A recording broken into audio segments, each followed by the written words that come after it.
们主要是这次来分享这0到100岁这一本书。好我们看一下里面的内容哈，把高龄牙科做个总结。如果你怎么用牙齿用到老哈？当然老人家有老人家的经验呐哈至少我们访问了这3个80岁还有20颗牙以上的阿公阿嬷级的哈，甚至像阿祖级的哈他怎么顾牙齿的哈？当然没有一个是牙周病，第一个，第二个没有一个龅牙，没有一个牙齿凌乱，如果很乱的那一种，这样懂吗？哈，那我们看一下，就是这本书是康健人寿出版的哈，0到100岁都需要咀嚼力，好，所以也还写得还不错了哈。我们最后会有抽奖，好那个帮我们分享的，我们会有抽奖，抽这一本书，按赞分享的，我们都有抽奖，抽这一本书，好不好？好，它总共有7个章节，牙周病，前2章主要是讲牙周病啦，然后跟身体健康，接下来讲不咬会怎样，没有牙齿会发生什么事，接下来有牙齿了，人又发生什么事，接下来它怎么改变你的人生，有咬合怎么改变你的人生。第6章可以做假牙，可以做人工植牙，然后呢第7章讲医疗的部分啦，牙科费用的部分啦，我们一开始要讲牙周病你要到老都有牙齿，最重要的，我们第一步就是不要有牙周病所以我们每天都在治疗牙周病的病人牙周病就是牙齿周围产生一些脏东西，产生细菌，慢慢的经由什么血液牙肉血液到全身所以它不止影响到你的牙齿牙齿烂就算了，而且它影响到你的身体超过80%的成年人都有牙周病，罹患率是非常高的很少有疾病有80%的10个里面8个都有牙周病所以非常高的是罹患率或者是即将有的是已经产生牙龈刷牙、牙龈流血的牙龈炎的再拖下去再拖几年可能变成牙周病第二个他们讲的很严重到底选择刷牙还是选择死亡，这问题就很大条了像美国讲的 floss or die 就是牙线还是要选择死亡这些细菌会产生对你的身体的糖尿病心脏病心血管这些都有连带的影响你满口都是细菌又被吃进去，吃进去不是到你的食道就是到你的什么呼吸有时候呛到细菌也会飞进去吸入性的肺炎牙周病的心脏率的发生率也是很高4.5倍糖尿病也是跟牙周病有关系你治疗牙周病糖尿病会改善，你的糖尿病恶化对你的牙周也会恶化都有连带相关的孕妇也会有关系所以要怀孕的女士可能建议牙齿要检查该洗牙的把它洗一洗3个月可以清一清不然小朋友早产真的是问题很多也会诱发一些风湿性关节炎钙质摄取不足也会造成骨质疏松以外，还有牙周病会破坏比较快一点甚至连致癌都会比较多，所以牙周病是非常重要的。所以选择刷牙还是选择死亡，这些细菌就我们找了一篇 review 或 article 2021，这很今年的吧很新的就讲的就是这些细菌跑到身体里面造成脑部阿兹海默阿兹海默症也有关系有胚胎早产也有关系你的心脏你的肺脏肝脏的代谢问题有没有关系？你的糖尿病胰脏的糖尿病、大肠、小肠之间的发炎有没有关系？也都有连带的关系，甚至到下面的骨头、风湿性关节炎都有连带的关系这些细菌你看那细菌的图就跑到什么身体里面去再传到骨头产生风湿性的相关疾病你把这些细菌吃进去之后跑到大肠、小肠也会有一些发炎的现象产生了哈。然后我们透过牙齿保健啊PN TC 啊什么是 PMTC 啊？用那个我们就是用那个打亮的膏把牙齿打得亮晶晶的哈，比较不会产生垢。好，接下来我们讲生物膜哈，有一个 YouTube 影片里面可以点去看它哈。生物膜就是你只要有水的地方啊，就会产生细菌，细菌就慢慢的累积上去，产生一个堡垒这样子，很多细菌就住在里面。你用再多药物啊什么的，你就杀不去。所以有些病人会说：“哦，我牙周病了，那我可以吃什么药？所以假牙不好。”重要的是把你的牙齿清干净，这样懂吗？谁清？都要一起清。医师做医师的事，我们治疗都会改善，把它清干净都会改善。可是会不会再来？有可能。比较清洁的不够好哈，所以它会产生一个堡垒性的，所以吃什么药都没有效，所以最重要的是还是要靠我们去清洁啊哈。什么是生物膜？biofilm， 我们生物膜主要就是只要有水的地方就会有，就是我们右边那个图，就是我们家洗脸槽下面，你只要摸起来滑滑，你只要摸你的牙齿滑滑，都是卡什么？卡一层垢身体叫深，皮肤上牙齿上叫生物膜比较白色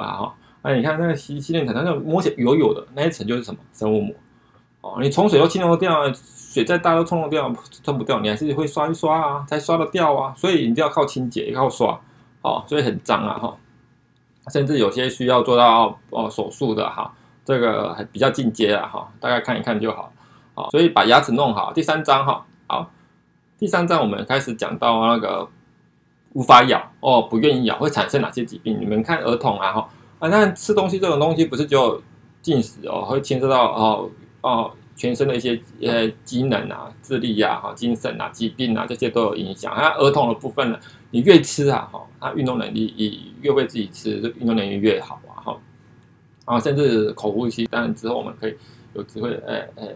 来分享口呼吸的部分给大家咬合不正肩颈酸痛都有一些连带的关系本身也有物理治疗师有时候我们看病人有没有驼背这些都有可能容易产生什么口呼吸的病容易产生什么感染病毒感染因为鼻腔很多鼻毛可以过滤细菌你用嘴巴呼吸口呼吸，细菌就会从嘴巴进去就直接进入到肺脏，所以就没经过这些保护层层把它过滤掉好，咬30下就比较不容易慢慢吃，细嚼慢咽。那老年人的部分呢咀嚼力不佳连带失智。你要想一下牙齿不好就算了，就拔掉你不吃失智的问题会不会来？有没有可能会有失智的问题？这也是我们要关心的所以像我爸在疫情还没爆发前还好，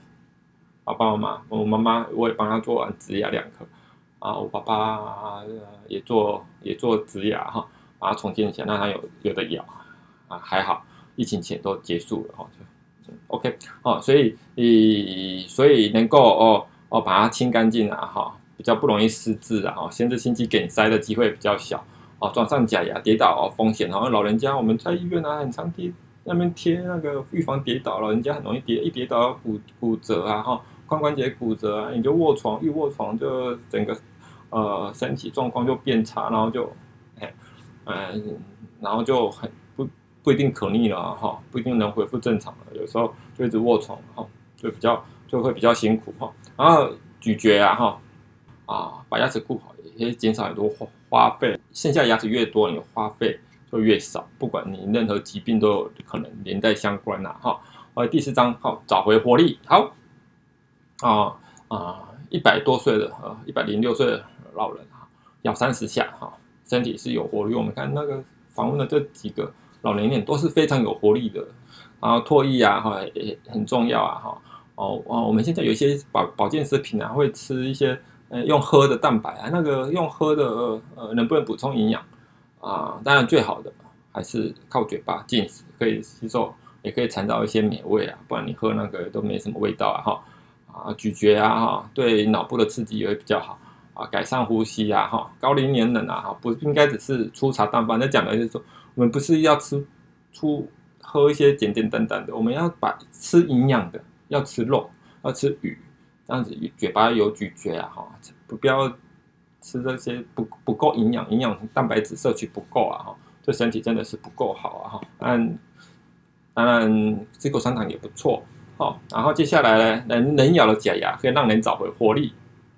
哦。我们讲到说啊，我们咀嚼的时候啊，那个感觉神经啊，哈。感觉神经会刺激三叉神经，三叉神经会活化你的运动感觉啊，哈，额叶啊，哈，海马回这些都有连带的关系，甚至进而影响到你的感觉、运动啊、感觉、情绪啊、记忆都会恢复啊，哈，精神状态也会比较好。接下来呢，哈，我们在第5章，它怎么改变人生咬合，就是我们有牙齿人咀嚼，好，80岁我们希望还有20颗自己的牙齿哈，30是什么意思？3岁零蛀牙，6岁零蛀牙，甚至希望到12岁也可以零蛀牙。所以呢，口腔健康啊，哈，我们应该尽量在从小就要开始啊。以前都是阿公阿嬷喂啊，哈，所以我们那时候问问题有说，爸爸妈妈牙齿好不好？以前那年代都是干干的啊，孙那家哈，还想让小孩子吃了所以细菌就会带到里面去，所以尽量不要。我们现在都是用电风扇把它吹干啊，或者是自然等凉啊。给小朋友吃，才不会大人的细菌带到小朋友口内，这样子哈。咀嚼容易差的嘴巴开开的也是容易干，甚至产生牙周病。所以还有经常咀嚼的部分啊，数学会比较好啊。口腔体在 IE5 杯啊，也是很重要 IE5 杯要运动多做哈，也可以尽量脸部歪斜都有可能哈。那第6章讲到人工植牙，你看。如果你50岁掉牙，你用了植牙，用到80岁、90岁，这有没有值得？这很值得所以植牙或假牙该做的还是得做。你趁年轻，不要一颗一颗烂，这颗倒了没关系啊，这颗少了没关系啊，到老都救不了了透过牙技师，这是我们好朋友了每天都要跟他们沟通。然后呢第7章就是最后一章了我们牙医当然是要救牙齿啦这是我的本业啦我们不是病人来就是拔掉植牙啦我们能救还是尽量救。这本书博客来也有在卖所以我们希望我们到老的时候，高龄现在长照很流行嘛也是政府当前的问题长照的部分就是你当然希望老人家老了还是可以好好吃，所以我们从现在开始就要打好基础，还要顾牙齿，还要刷牙这样子才有到老才有好牙齿而不是坏1颗没关系，坏2颗没关系，全部坏光光了很多病人来就说哎呦单贵州派料开来做